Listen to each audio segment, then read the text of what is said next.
Hello, everyone, and good afternoon from Dubai. I hope you are all safe and well. Before we begin, may I please ask if my audio is clear and if you can hear me properly? Is my audio okay? Everyone Yes. can hear me? Yes. Thank you. So, welcome to our 88th live webinar. My name is Kriska, and I am delighted to be here with you today, together with the TDCC training team. And we are grateful to have you joining us for another meaningful session. And today's topic is toilet training in neurodiverse children. On behalf of TDCC, we would like to thank our 96 advocates from nine countries who registered for this session. And to everyone joining us live here and on YouTube, thank you for taking the time to be with us today. And please allow me to acknowledge our registrants from Greece, India, Jamaica, Kenya, Qatar, Pakistan, Philippines, United Kingdom, and UAE. So wherever you are, good morning, good afternoon, and good evening. Before we start, let me share a short video about TDCC and our esteemed speaker for today. Thank you.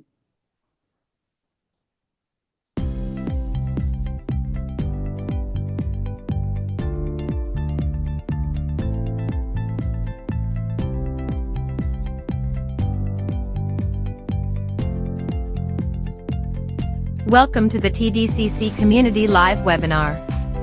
TDCC stands for the Developing Child Center, located in Dubai and Abu Dhabi, UAE, established in 2012. We have been providing personalized support to over 1,000 children. We have over 80 dedicated and committed experts, and we work closely with parents and schools to ensure no child is left behind. We think different, we teach different. We empower, not limit children.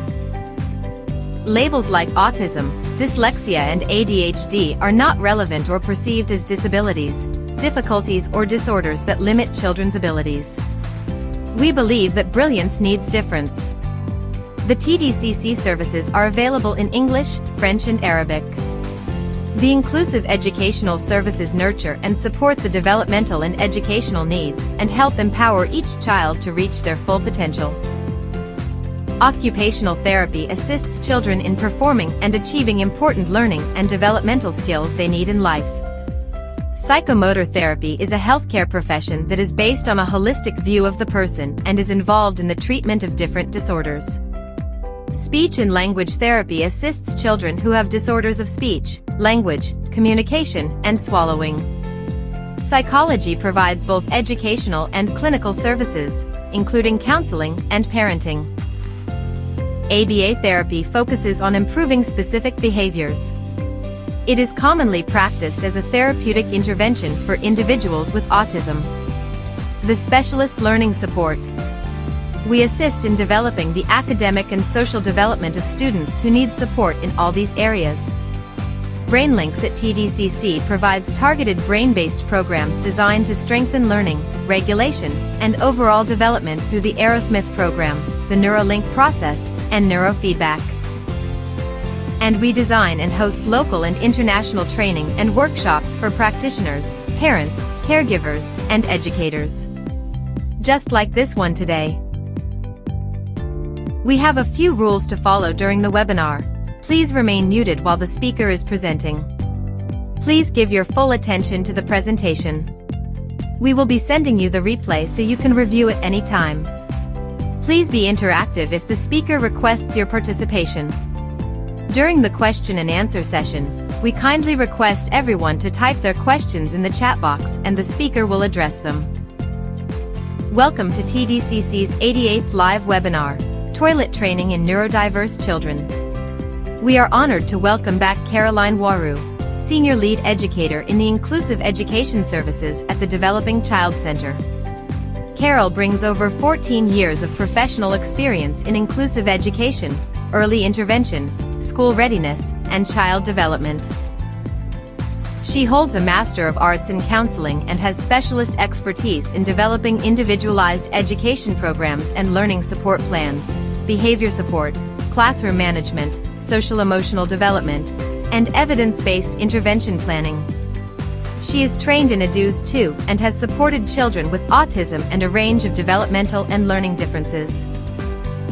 Carol's areas of practice also include CERTS-informed approaches, the Aerosmith program, toilet readiness and training support for neurodiverse children, parent collaboration, educator coaching, and inclusive school transitions. In addition, she is trained as a safeguarding lead and risk assessment auditor, reflecting her strong commitment to child protection, safety, and coordinated support around every child.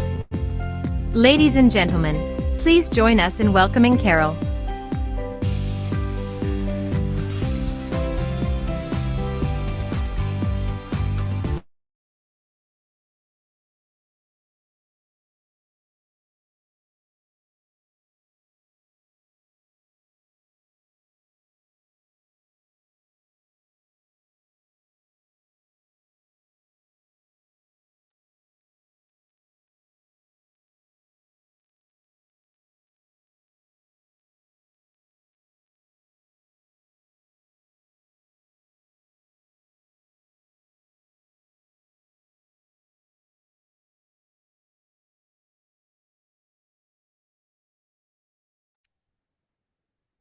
Hello, good afternoon, good morning. Hello, everyone, and welcome to this webinar. Can you hear me, Krista? Yes, your audio is clear, Yes, we can hear you. Carol. Okay, perfect. So I'd like to welcome all of you in this webinar. This is also a continuation of a previous webinar that we have done before about toilet training. And so I welcome you to participate, and I hope we're going to unpack this together, okay? So we will start by understanding what toilet training is across neurodiversity. And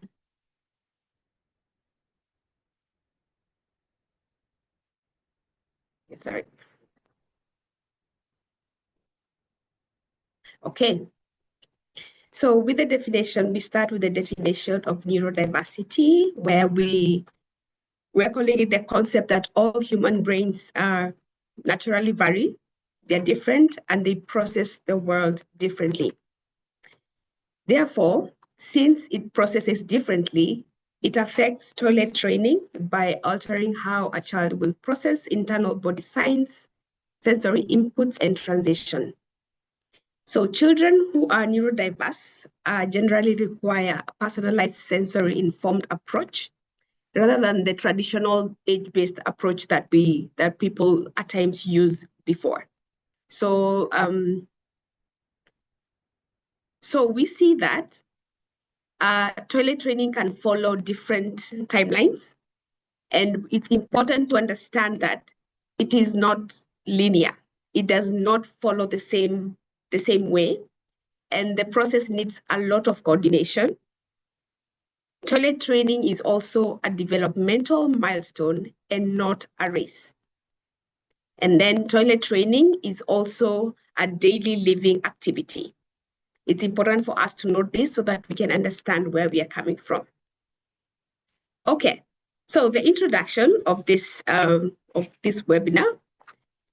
So toilet training is the individualized process of supporting neurodivergent children and individuals, such as those with autism, ADHD, sensory processing differences, or developmental delays, because we want them to develop an awareness, be able to communicate their needs, be independent in using the toilet, and have confidence in using the toilet in a way that will respect them, their unique sensory, cognitive, emotional, and developmental needs. So our objectives for today, what we want to get from this webinar today is, first, we want to understand the common barriers that affect toilet training progress. This will include the sensory sensitivities, communication difficulties, anxiety, and resistance. The second objective for today will be to learn practical ways to respond to setbacks, accidents, refusal, and inconsistent toilet routines with patience from us and with structure. The third objective We're going to explore the strategies to strengthen collaboration between parents, educators, and therapists to support the consistency across home, school, and therapy settings. So we want to understand toilet training beyond just going to the toilet. So we want to understand what goes on behind the actual activity of going to the toilet. So as we have said here, toilet training is not only a physical milestone, but also deeply connected to neurological processes, which mature differently. According to each child, it is unique. And we want to see the role of the brain in toilet training, and it will capture the following areas. And it's important for us to note, for the neurodiverse children, these developmental areas will and may progress differently, which can influence how they experience the toilet training, how they respond to toilet training, how much time they will take to toilet train, because as we said before, it is not the same for every child. So let us see how the brain responds to this.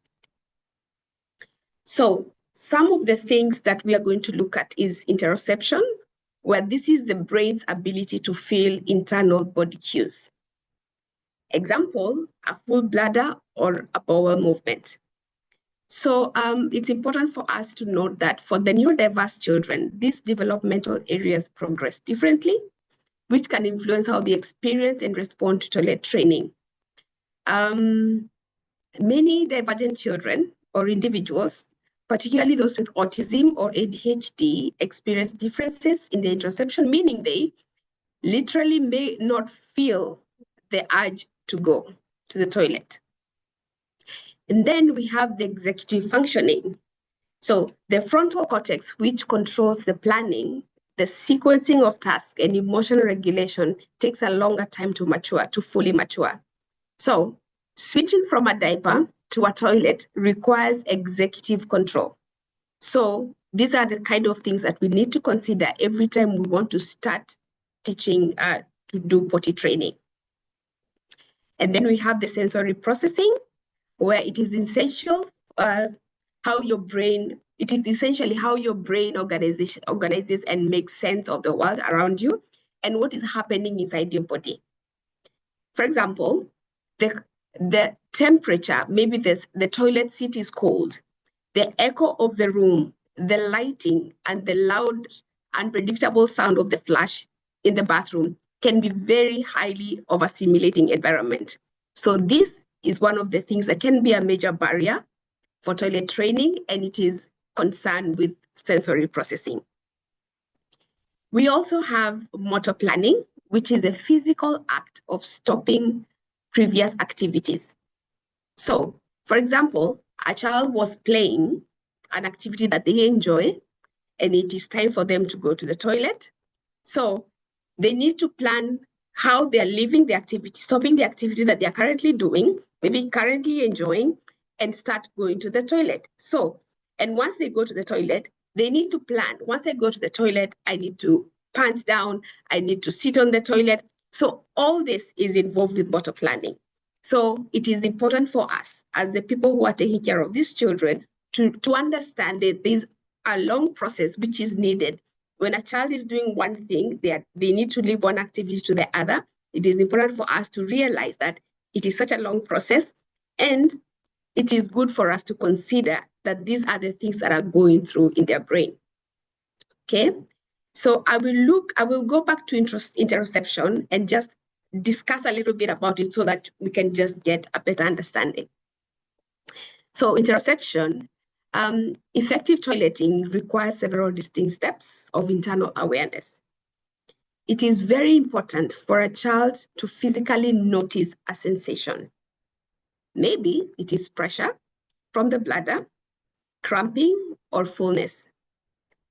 It is also important for them to understand what the signal means and respond by going to the bathroom in time.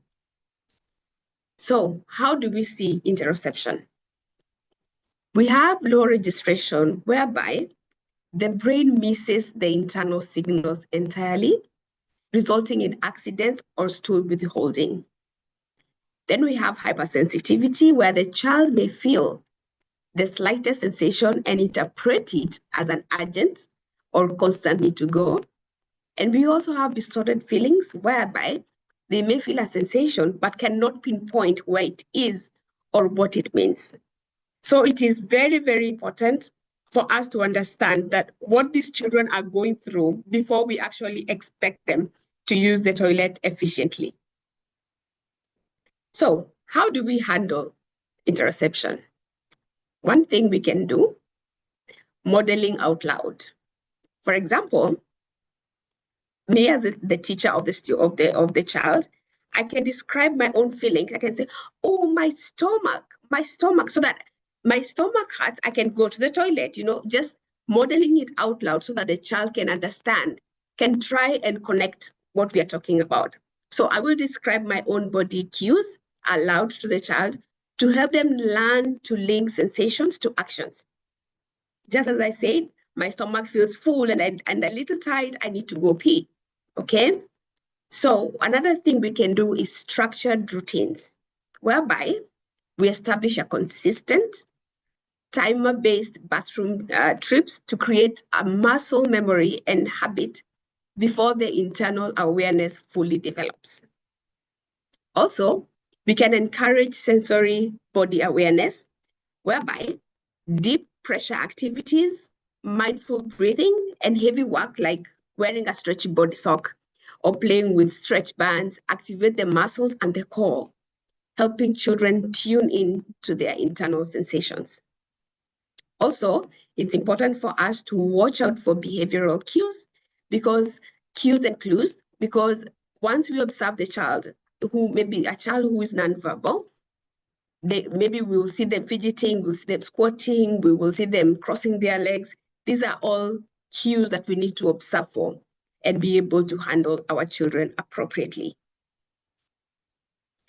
Then we have executive functioning. This is whereby the brain self-management system, which includes planning, organization, focus, and emotional regulation. So how do we know, or how do we check or know that there's a problem or there's something that we need to check out for in executive functioning? So you might find that the child has trouble initiating tasks. So difficulty starting tasks, often perceived as procrastination, but experienced as a physical block. So you might tell your child, let's go to the toilet. Maybe the toilet is on the right, and maybe they are going on the left, You might tell them, they're going to the toilet, and then you will see as if they are refusing to go. But at times it's just the executive functioning area, which is not maybe even understanding what you're saying. So it is important for us to understand where this child is coming from. Then we have also time management, which is under executive functioning. And this is whereby it is difficult for them to estimate the time of passage.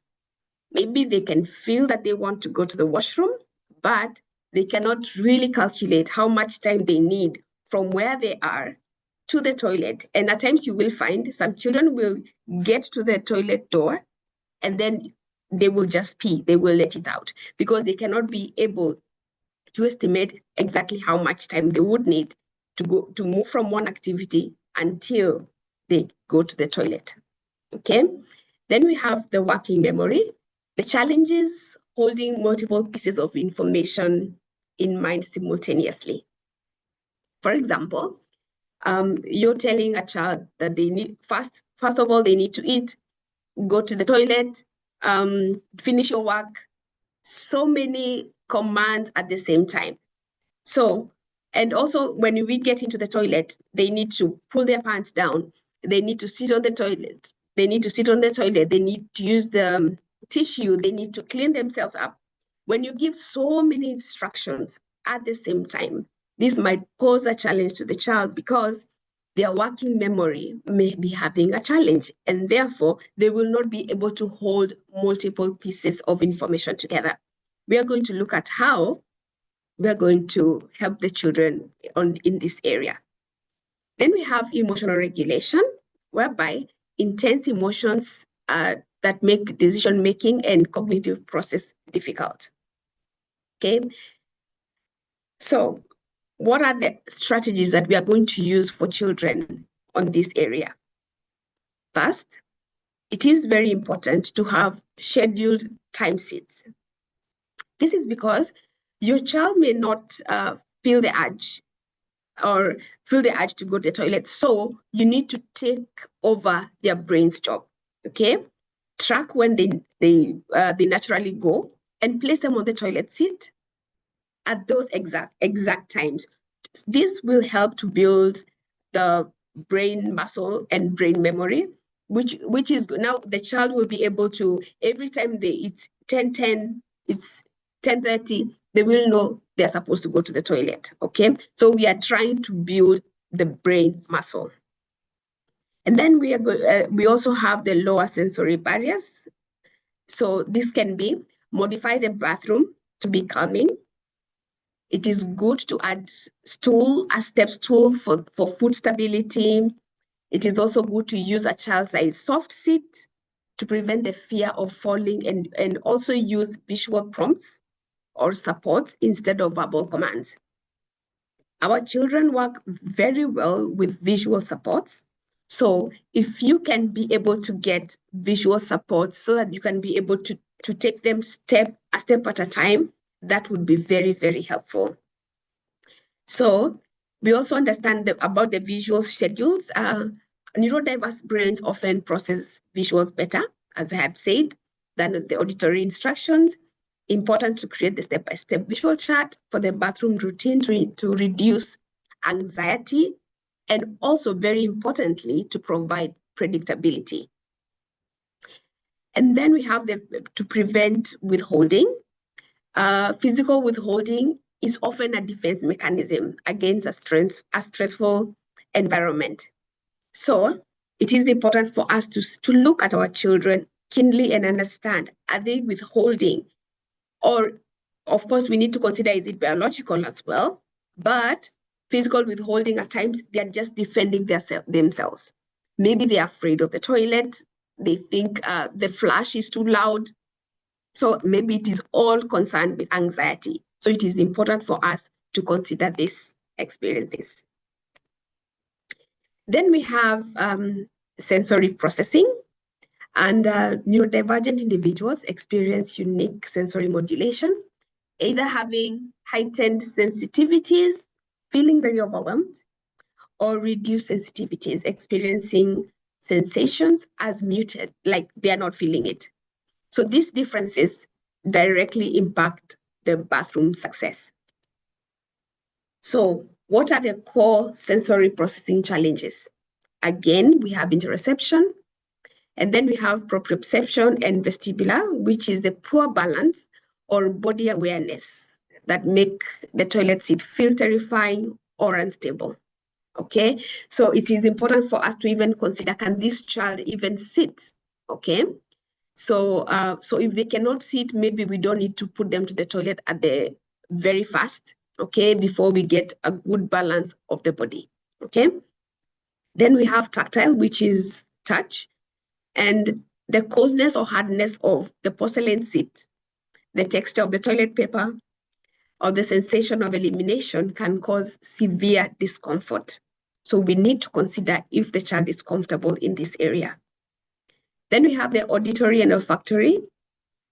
Bathrooms are often echo chambers in many places.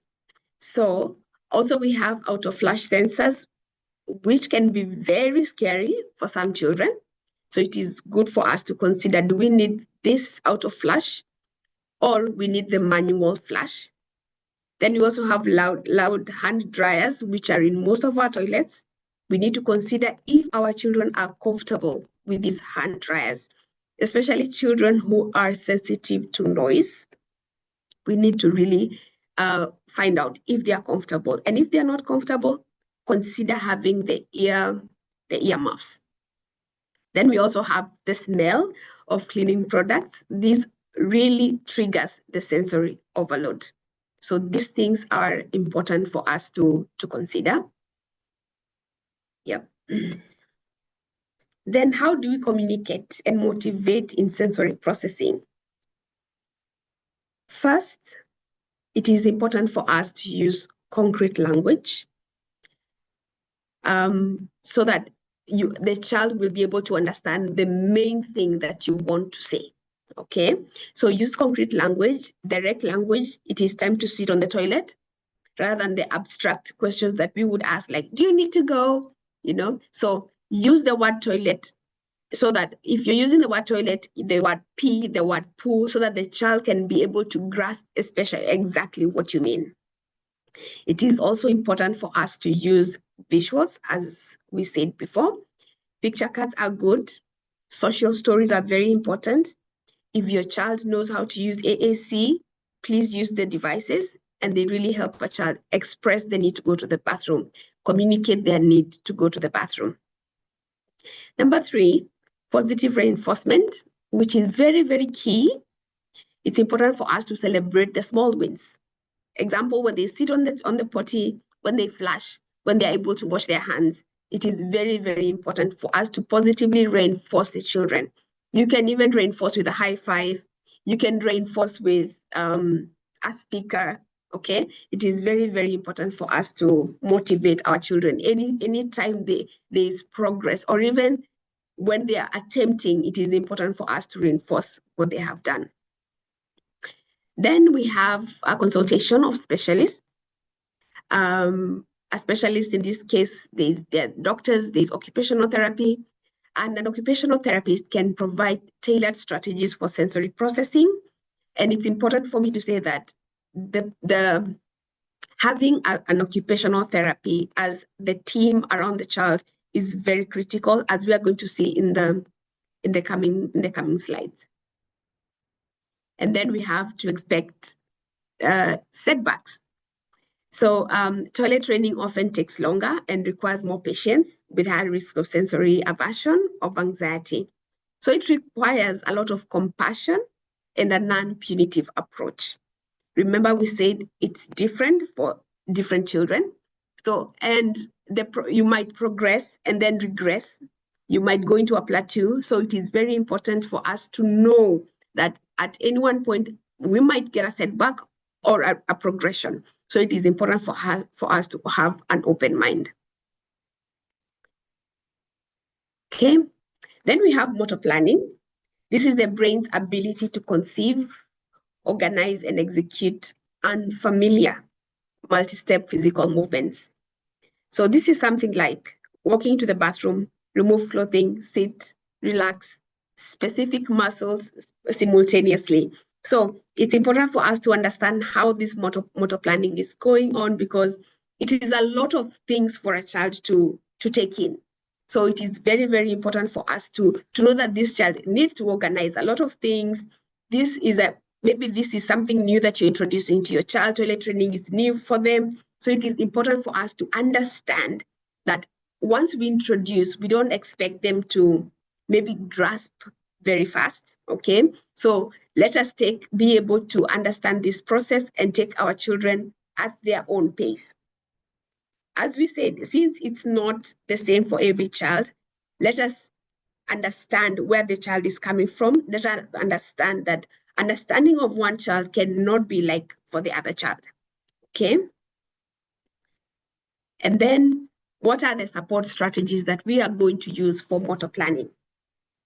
Again, we have occupational therapy, who is going to focus on the sensory integration and planning exercises to build neural pathways. And then we have routine and predictability, which is consistent environments to reduce the cognitive load required to plan movements. We have visual and auditory cues, using visual aids or bubble scripts to break down tasks into smaller steps can help with sequencing. I will show you the visuals that I use. And then we have repetition, practicing sequences such as in sports or martial arts or daily routines improves the brain's ability to automate movements over time. Okay, so as you have seen, as we're just going through these slides, I think you have noticed previously how we are talking about routines and predictability, visuals. It's very important for us to note that routines are very, very important as we are doing toilet training. If, for example, in the classroom, I'll just give a practical example of what we do in the classroom. An example of a short routine that we do in the morning. When a child comes in the classroom in the morning, they put their bag in the cubby. The next thing they are going to do is the toilet. And we want to do this every day so that it becomes a routine. Every day you come into the classroom, you put your bag in the cubby, you need to go to the toilet, okay? Even for the children who have not started being off the diaper, we want them to start going to the toilet, to familiarize with the toilet. Even when you're at home, I would advise for the parents who are here, it is important for the children to start having a routine. When they wake up in the morning, let them go to the toilet. If they're still in the diaper, let them just go and sit on the toilet, just for them to build that muscle memory of going to the toilet, sitting on the toilet. Okay. And then the next one is emotional regulation. This is how individuals they monitor, process, and manage the emotional and physiological responses. So emotional regulation in neurodiverse toileting, it focuses on addressing the sensory, physical, and emotional challenges that make using the bathroom stressful, rather than focusing solely on the compliance or the speed. So for neurodivergent individuals, this process involves navigating unique wiring in the brain and sensory sensitivities. So meaning that the goal is the nervous system safety and balance, rather than just trying to appear as if they are calm. So the strategies that we use for emotional regulation, we need to implement predictable routines. Again, we talk about routines again. So implement a schedule to visit the toilet, example after meals, or maybe early in the morning. Anytime we are going, you want to transition maybe after an hour or something to another activity. This will reduce the anxiety and create habits, reducing the need to rely on internal cues. We need to use external aids, example timers or visual trackers, so that we can prompt toilet trips. This will remove the stress of remembering or feeling where to go. We talked about modeling before, where we model the body signs. Yeah, parents or teachers can vocalize their own signals, such as, I feel pressure in my stomach, I think I need to pee. Teachers can also model about body signals when they are teaching. So it is very, very important to model. Then we also need to reduce fear. If a child is afraid of falling, ensure a secure small seat. Insert is used. Also, it is good to reassure the children. They need to know that you are there for them if they need the reassurance. Then we need to manage the sensory input, which is very, very important. If the fans are loud, if the seat is too cold, if flashing scares the child, we need to manage the sensory input. Then we need to make it positive, keep preferred calming items. There are some children who would prefer to go to the toilet with a storybook. There are some children who want to go to the toilet with their favorite toy. It is very, very important for us to make it positive, and whatever they would want to go, whatever will make them comfortable inside the toilet, it is okay for them to go with it inside the toilet. Then we also need to remember that it is important for us to respect refusals. So if a child is distressed, stop and try again later. Safety and trust must come before progress. Because once a child is refusing, there could be an underlying reason behind it. So it is very important for us to respect and look at what exactly the child is trying to communicate. So the other thing we are going to look at is collaboration. So we have talked about all this, what goes on behind the toilet training, what goes on before the child goes to the toilet or accepts to go to the toilet. But then it is important for us to know who is involved. Who are the key stakeholders when the child, when we want to start potty training? So in collaboration, it's important for us to know that the child is at the heart of the team, and all decisions and strategies and supports should be individualized to their strengths, sensory profile, how they communicate. Do they want verbals? Do they prefer to use visuals? Developmental level and the emotional need of the child. That is why I say each and every child is different. And we can see that every plan will be individualized according to the child. Okay, so we have a team that is around the child, and we have, the team which is going to help us be able to achieve the toilet training. So it is important for us to have, in the team, we have the occupational therapy. The occupational therapy is going to help with the regulation of the child. We have the educators who are going to put this plan into place. We have the healthcare professional who is going to confirm that there are no biological factors that are going to prevent this process from continuing. You have the parents and family who are going to help in the implementation, the collection of data of the child when the child is at home. We have the speech and language therapist who will help in enhancing the communication of the child. And we can have a psychologist and a behavior specialist. Okay, so when we are collaborating around the child as a team, so what are we doing? First, we establish a shared toileting plan. So the teachers will discuss with the parents or the caregivers of the plan to start toilet training, because we need to start at the same time, and we all need to be aware that we are starting toilet training. At times you might find the teacher maybe wants to start, maybe they can see readiness, maybe the parent thinks the child is not ready, or vice versa. So it is very important to have a collaborative agreement that we are ready to start toilet training for the child. So in this collaboration, we need to develop one clear individualized toilet training plan that will be used across the home, the school, and therapy settings.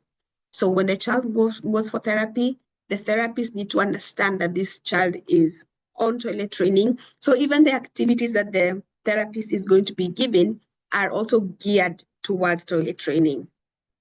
So at home, whatever is being done at home needs to be done at school as well. So it is important for us to develop just one clear plan for the child. Then in this plan, we need to agree on the schedule and frequency.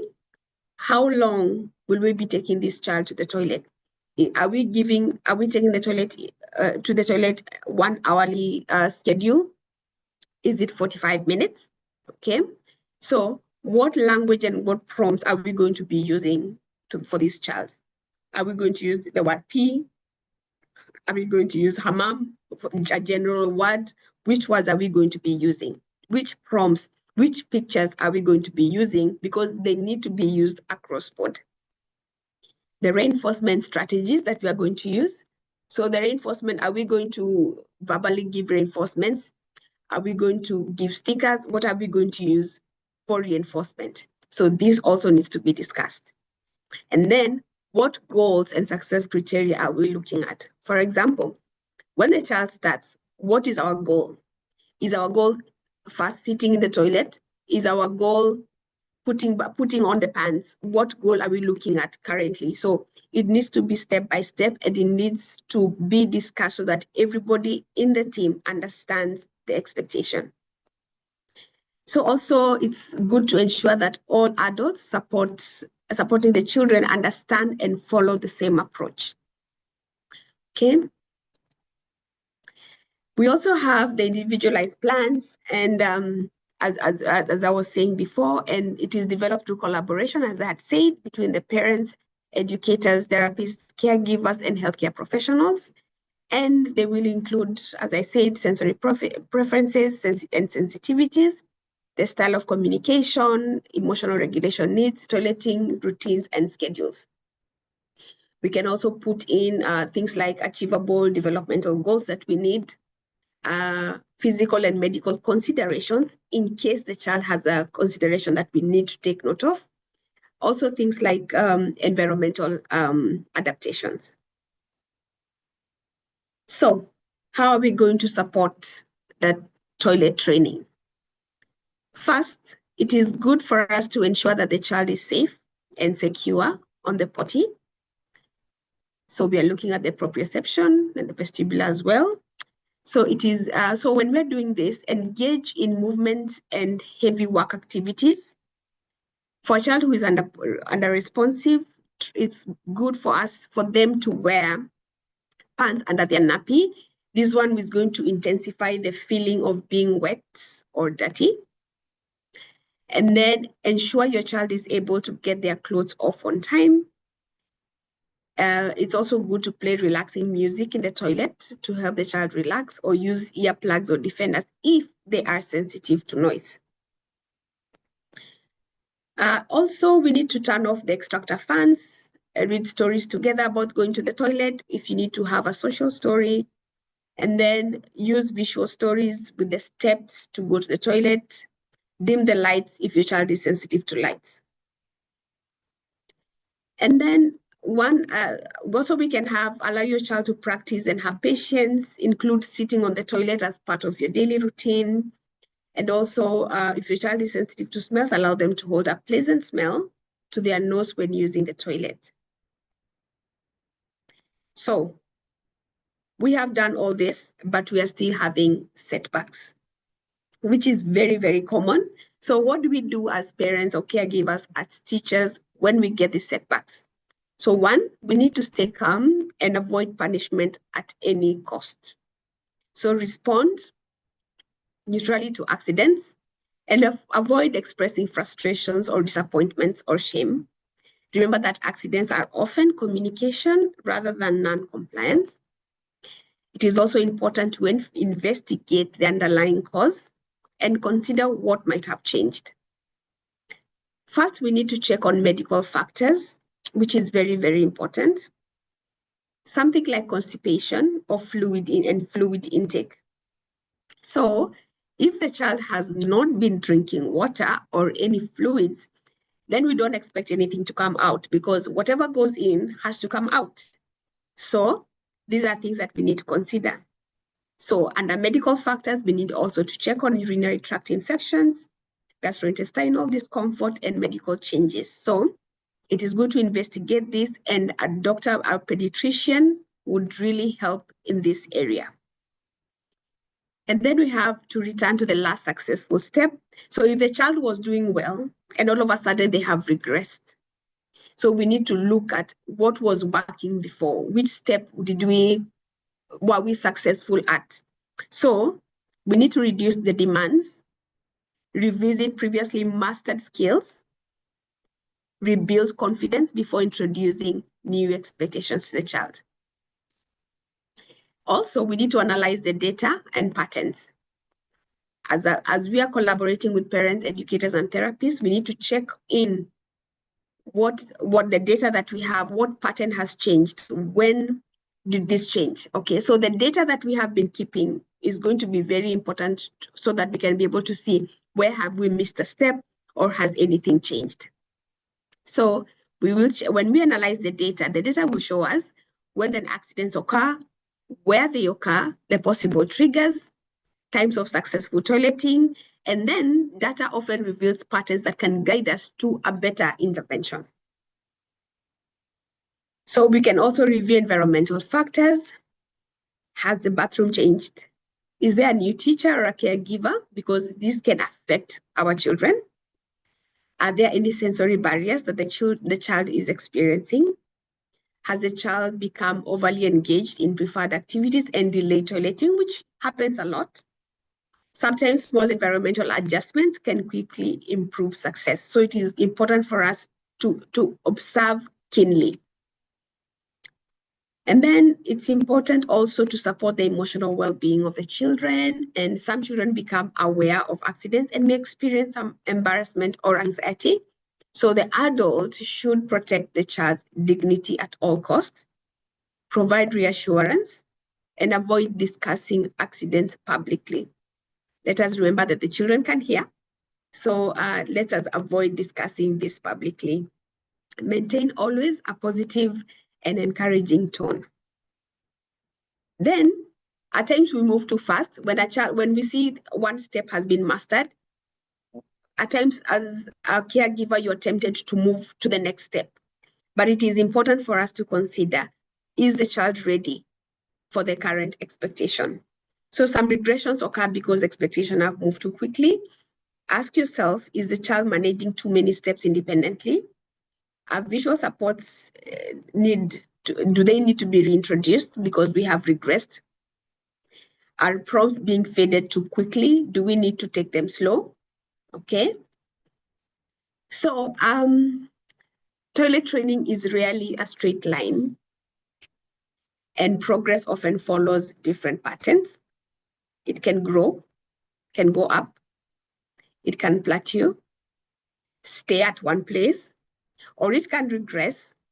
They can recover from the regression, and we can have independence. So at the end of the day, the goal is long-term independence, but not immediate perfection. Okay, so I want to share with you some scenarios from the questions that were shared when you registered. There are some scenarios that were, some questions that were shared. So I hope some of these questions have been addressed here, but I will share some scenarios so that you can have a look and we will discuss these scenarios together. So as I share the scenarios, I would like you to just give me the answers in the chat box. Okay, so the child refuses to sit on the toilet. So we have a 4-year-old child becomes distressed whenever asked to sit on the toilet. So the possible reasons for this could be sensory discomfort, anxiety about the bathroom, fear of flashing sounds, or lack of understanding expectations. So if this child is distressed whenever they are asked to sit on the toilet, from maybe what we have learned today, what responses or what do you think we can do so that we can help this child to be able to comfortably sit on the toilet? If you can share your answers on the chat. Thank you. So every time this child is going to the toilet, they are distressed. And those are the possible reasons.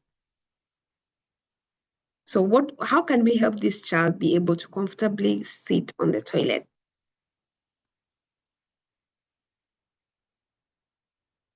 Yeah, I see one response there. Breaking the task into smaller steps. Anyone else?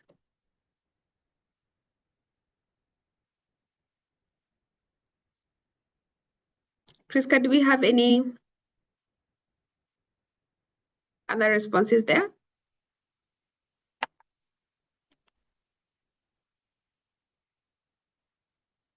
Okay. So these are responses. Yes, you are right, breaking the task into smaller steps. Then we can also start with entering the bathroom successfully before we expect the child to sit on the toilet. Visual schedules and social stories help a lot to make the child feel comfortable. It's also good for us to allow the child to sit fully clothed initially. They don't have to remove their clothes first. Let them be comfortable sitting on the toilet, and then gradually we will remove the clothes. Then it is important for us to reinforce each and every successful step. Even if they just enter the toilet, it is good. It is important for us to reinforce this. Okay? Then we have the scenario 2. I will just give the answers so that we can move fast. I think we don't have so much time. So a child uses the toilet at home, but not at school. So the child is fully toilet trained at home, but has accidents at school. This is very, very common. This is very, very common. So the possible reasons for this is different routines. Maybe what is being done at home is not what is being done at school. So it is important for us to work as a team so that whatever is being done at school is also done at home. Of course, the different bathroom environment at school and at home a home toilet may be different from a bathroom, from a school toilet, but it is important for us to know that we can always bring in something that the child enjoys using at home. For example, it's a teddy bear. If they like their teddy from home, it's important for the child to bring it in the school so that we can almost try to have the same environment. Also, there is the performance anxiety. Some children are very, very anxious of the expectation that they have. Communications challenges as well. Which language is being used at home? Which words are being used at home? Okay, those are some of the possible reasons. And also, there are some children who are not able to whatever task they are doing at home or at school, they're not able to transfer the skill. Okay, you will find a child is going to the toilet at home, but when they go to the mall, they cannot go to the toilet mall. So they're not being able to put this skill across board. So the recommended response for this is create consistency between home and school, use the same visual supports and language, and schedule regular toilet visits, maintain common communication between parents and educators. Okay. So the child does not recognize the need to go to the toilet. So this child really indicates when they need to go to the toilet. Some of the possible reasons are interoception difficulties. They are not recognizing body signals, or they don't know what the signal means. Then we have the developmental delay and also the executive functioning challenges. So we have the use time toileting schedules, teach body awareness through visuals and modeling, reinforce communication attempts, and also collaborate with therapists where appropriate. So I think this is the last one. Children will urinate in the toilet, but not pass stool. This is also very, very common. So bowel movements are not successful. So what do we do? Some of the reasons may be previous painful bowel movement. So they're associating going for the bowel movement with pain. So it is important for us to find out, are these children constipated? Okay. Then are they drinking enough fluids if it's about the constipation? And then we have the anxiety again of the expectation, and we have the sensory preferences. So it's good to rule out constipation. And so we need a pediatrician support for this. It's also important for us to create a relaxed toileting routine. It doesn't have to be so rigid. And also social stories help. And it's good to reinforce the attempts rather than focusing on success only.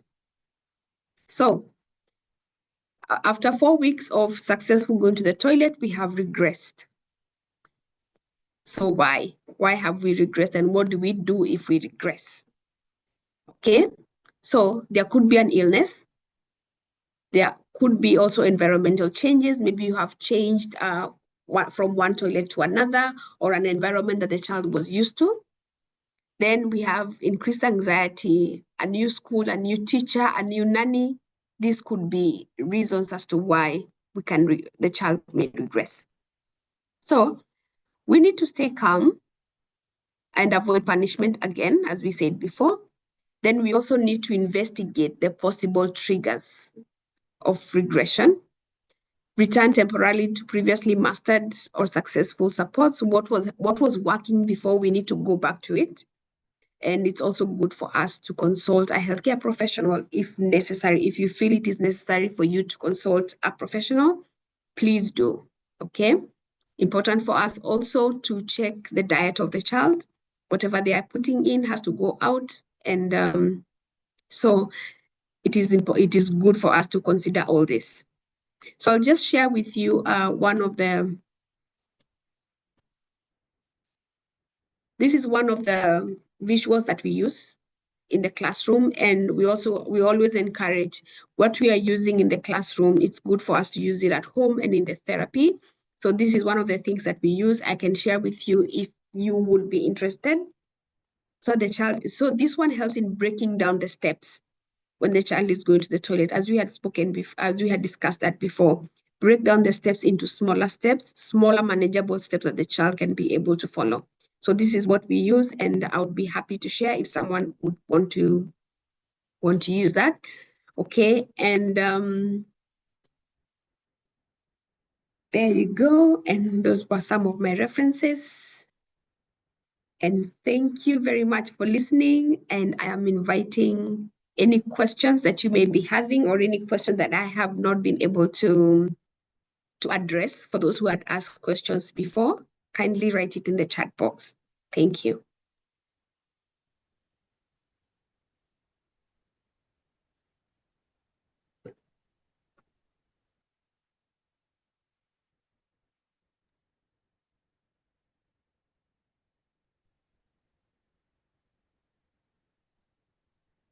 Okay, we're just waiting for some questions, but I think we don't have any questions for today, Carol. Like all of the discussions are very clear and very informative. Again, thank you, Carol, for the informative session. And thank you, everyone, for joining us here today. And on YouTube Live, we will be sending you the replay, of course, of this video, of this webinar. Just please stay tuned for our TDCC announcement also. And you can see Carol's email. If you have any further questions, you can email her at caroline@tdcc.ae or training@tdcc.ae. Thank you so much, everyone. Again, thank you, Carol, for joining. And we'll see you again next time. Have a lovely weekend.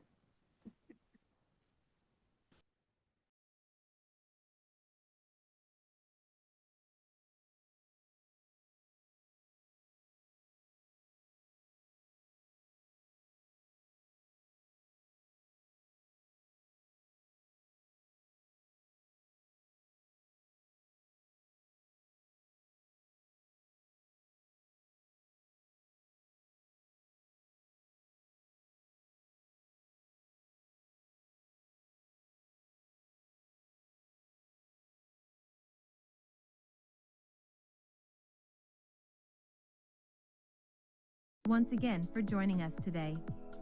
Before we conclude, we would also like to take a moment to share some of the services, programs, and upcoming initiatives available at the Developing Child Center. Upcoming webinar series. As part of our continued commitment to raising awareness, promoting education, supporting child development, and empowering families, TDCC continues to present insightful webinar topics led by expert speakers and practitioners. Our summer camps are now open for registration. Our Inclusive Education Summer Program offers 7 weeks of engaging activities designed by specialist educators, speech therapists, and occupational therapists. Our 3-week phonics summer camp uses evidence-based multisensory strategies to strengthen reading, spelling, decoding, and confidence, led by dyslexia specialist Zara Mirza. Our play-based speech and language intensive summer camp supports children's communication, interaction, and language development through purposeful play. Our core educational programs.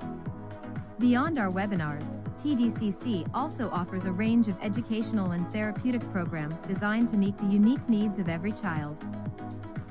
Early Intervention Program. Our Early Intervention Program in Abu Dhabi supports young children in building essential developmental, communication, social, and learning skills during the most important early years of growth. Intensive Educational Program in Dubai. Our intensive educational program provides structured and individualized support for children who need focused intervention to strengthen their learning, behavior, and school readiness skills. The program offers Early Intervention Program, School Readiness Program, and Life Skills Program guided by our multidisciplinary team. Psychology and Family Support Services. At TDCC, we also understand the importance of emotional well-being, behavior, and family guidance in a child's overall development. Psychology Services. Our psychology services help children and families better understand emotions, behavior, development, and mental well-being through professional guidance and support. Educational Psychology.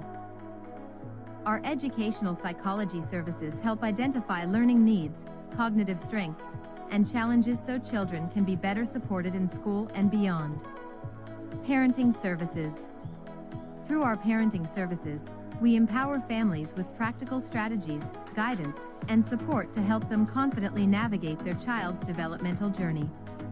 Counseling for children, teens, and adults.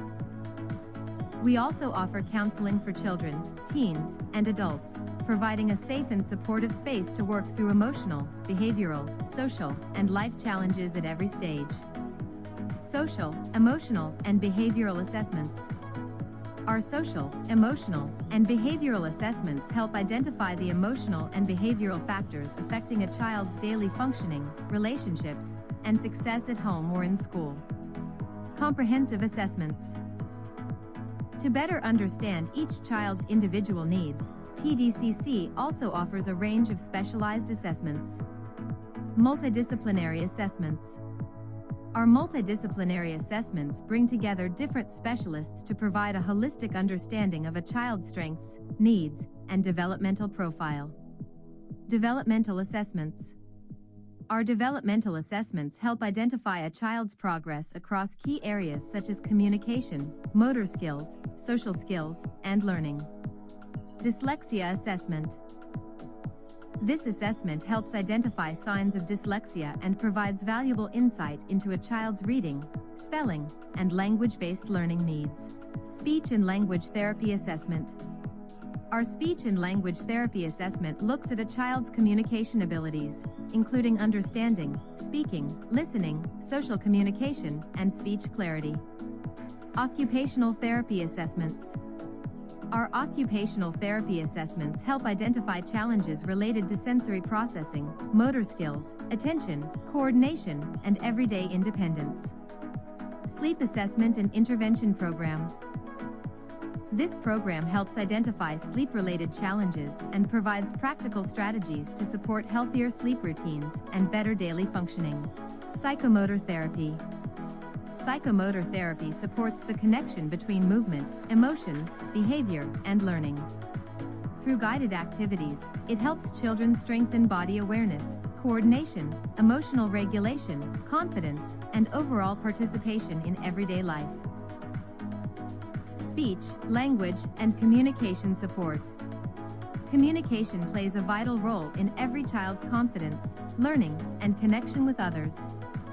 That is why TDCC offers a range of services to support speech, language, and communication development. Speech and language therapy. Our speech and language therapy services support children in developing communication, understanding, expression, articulation, and social interaction skills. Feeding therapy. Our feeding therapy supports children who experience difficulties with chewing, swallowing, food acceptance, or mealtime routines in a supportive and gradual way. Play therapy.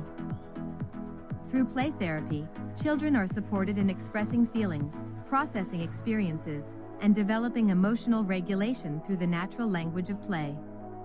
Occupational therapy and daily living support. TDCC also provides occupational therapy and daily living support to help children become more confident, regulated, and independent. Occupational therapy. Our occupational therapy services help children improve the skills they need for daily life, including play, learning, motor coordination, attention, and independence. Sensory integration therapy. Through sensory integration therapy, children who have difficulties processing sensory information can become more regulated, focused, and comfortable in everyday settings. Handwriting program. Our handwriting program helps children strengthen the fine motor, visual motor, and coordination skills needed for clearer and more confident writing. Toilet training program. Our toilet training program provides structured support to help children build readiness, confidence, and independence in toilet training. Listening therapy. Our listening therapy is designed to support attention, auditory processing, communication, and learning through targeted listening-based intervention. Tomatis therapy. We also offer tomatis therapy, a sound-based intervention that supports listening, attention, language, emotional regulation, and overall brain development. Specialized therapeutic interventions. For children who may benefit from more targeted intervention, TDCC also offers a number of specialized therapeutic services. Neurofeedback therapy. Our neurofeedback therapy helps train the brain toward healthier patterns that can support attention, regulation, emotional balance, and overall functioning. Neurolink process therapy. Our Neurolink process therapy supports brain-body connections that can positively influence regulation, learning, attention, and emotional development. ABA therapy. Our ABA therapy uses evidence-based strategies to support communication, learning, behavior, social skills, and everyday independence. The Aerosmith Program. An evidence-based cognitive training program that strengthens the brain's learning functions to create lasting change. It is done online and available for children, teens, and adults. Educational therapy. Our educational therapy provides individualized support for children who need help with learning skills, academic confidence, and school-related challenges. Dyslexia and Dysgraphia Intervention Program. This supports children with reading and writing difficulties through targeted intervention that builds stronger literacy and written expression skills. Summer Intensive Program. During school breaks, our Summer Intensive Program offers focused support to help children continue progressing in key developmental and academic areas. Phonics Boot Camp. And through our Phonics Boot Camp, children can strengthen foundational reading skills by building confidence in sounds, letters, decoding, and early literacy. Parent and caregiver empowerment. At TDCC, we believe that empowering families is an essential part of every child's progress. Caregiver training. Our caregiver training equips parents and caregivers with practical tools and strategies to better support a child's development in everyday routines. Empower Me program. Through our Empower Me program, families receive knowledge, guidance, and hands-on support tailored to their child's unique needs.